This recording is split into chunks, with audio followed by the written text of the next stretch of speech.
when a kid comes in and they tell me, I don't want to be here, one of the first things I'll tell them is, I don't want to be here either sometimes, and I get paid for this, so I can't imagine how you feel.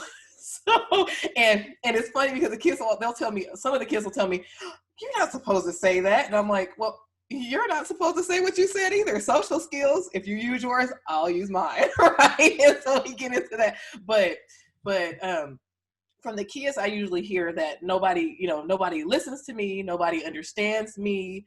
I get blamed for everything. I'm not even doing anything, and they're all over me. These are the kind of things that I hear from the kids. But one of the things one of the first things that I teach to both the kids and the parents are that there's this dynamic that happens most of the time with hypersensitive people in general, which is they tend towards emotion soaking times like 100. And by emotion soaking, I mean that they tend to sponge off of the other people's energy around them in such a way that they will actually take on that feeling. So it will feel as if it's their own.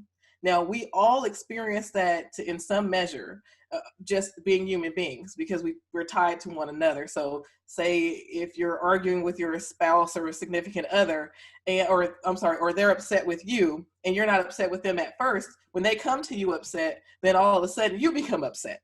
That's a little bit of emotion soaking right there. And some of our strongest emotion soakers are what people are hearing a lot about, are empaths out there.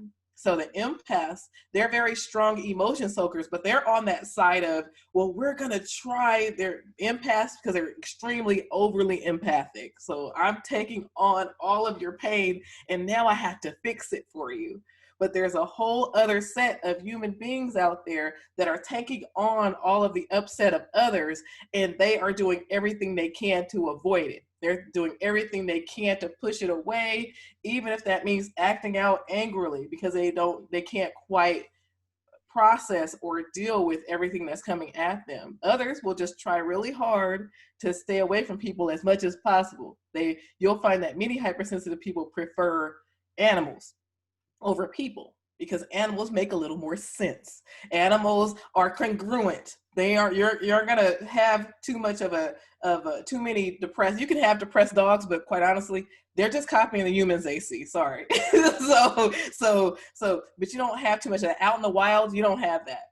So it's important to recognize that it's the effects of that incongruency that people tend to have, that these things they call social skills. So when you ask a person how they are, if they're having a horrible day, most of the time they're going to say, oh, I'm okay, I'm fine, or most of the time.